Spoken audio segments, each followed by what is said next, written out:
Welcome to my channel Karma Romance Stories. Please like, subscribe for more videos. Have you ever been treated like you no longer mattered by the very family you sacrificed everything for? Imagine sitting alone on Christmas night after being told not to come because you were nothing but an old burden. Then just after midnight your phone rings. Your son is crying. Dad, turn on the television. You are on every news channel. What happened next changed one family forever. For 35 years I worked without complaining. I missed birthdays. I missed anniversaries. I spent Christmas mornings on the road and Thanksgiving nights in hotel rooms. Every extra hour I worked had one purpose: to build a better future for my wife and my son. When my wife passed away after a long illness, I thought life could not hurt me anymore. I was wrong. My son married a woman named Emily. At first she was polite. She smiled at family dinners and called me dad. I believed she truly cared about our family. Slowly everything changed. Every time I visited their home, she made little jokes about my age. She laughed when I forgot where I left my glasses. She rolled her eyes whenever I shared advice. She called me old-fashioned in front of guests. I ignored every insult because I loved my son. A few years earlier I had quietly purchased a beautiful lake house. It became our family gathering place. Every Christmas everyone celebrated there. I paid every bill. I never asked anyone for a single dollar. This Christmas I was excited.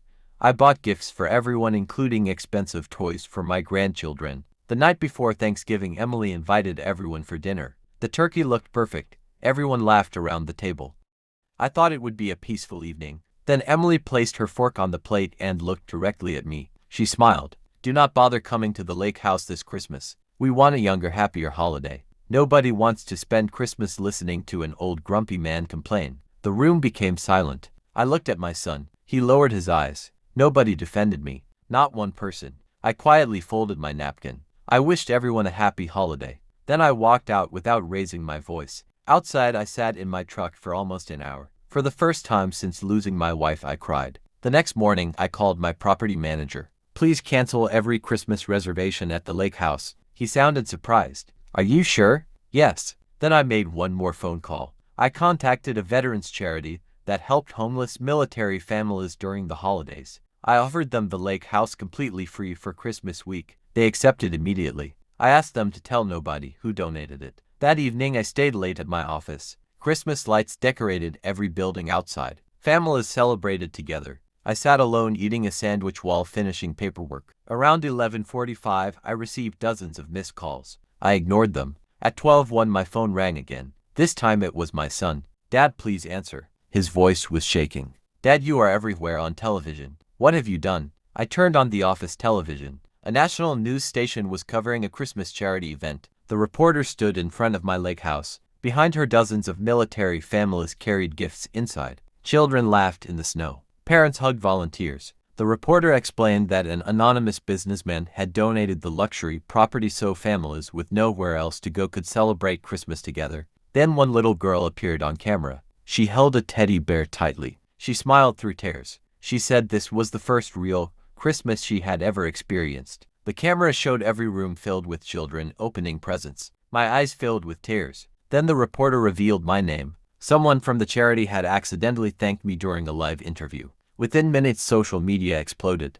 People praised the donation. Local newspapers shared the story. National television networks repeated it all night. Then something unexpected happened. Neighbors recognized the house. Several people commented that they had heard family members were planning to celebrate there. Questions spread across social media. Why would someone generous enough to donate his own home spend Christmas alone? People wanted answers. Meanwhile, my son and Emily had already driven to the lake house expecting their annual vacation. Instead, they found dozens of military families celebrating Christmas. Volunteers politely explained that the property owner had donated everything. Emily became furious. She demanded they leave. A volunteer calmly refused. Another guest recognized Emily from social media because someone had posted old family photos showing Christmas celebrations at the same house. People started asking uncomfortable questions. Did your father donate his own Christmas so strangers could have one? Why was he alone? Emily could not answer. Someone recorded the confrontation. The video spread online.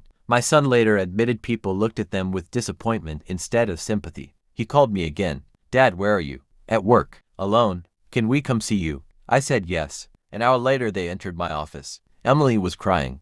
My son looked exhausted. For several minutes nobody spoke. Finally Emily whispered, "I was cruel. I thought I was protecting my own holiday. I forgot everything you sacrificed for this family." My son looked at me with tears. "Dad, I failed you. I should have defended you. I was afraid of creating conflict. Instead, I created something much worse." I listened quietly. Then I asked one question. "Would either of you have called me tonight if television cameras had never shown my name?" Neither answered. Silence told me everything.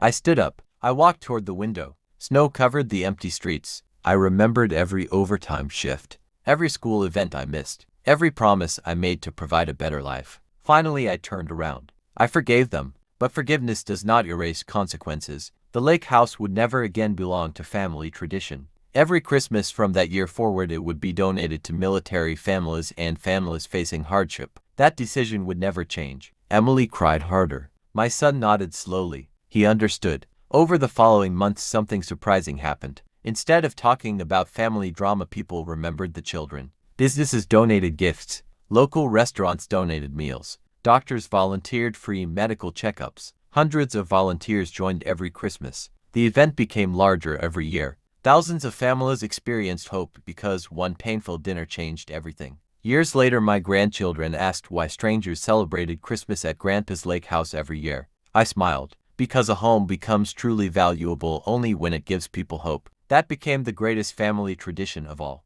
Respect cannot be demanded. It is earned through character. Money can build houses, but kindness builds legacies. The people who tried to make one man spend Christmas alone accidentally inspired a tradition that changed thousands of lives forever. Sometimes the greatest revenge is not destroying those who hurt you. It is becoming the reason someone else smiles.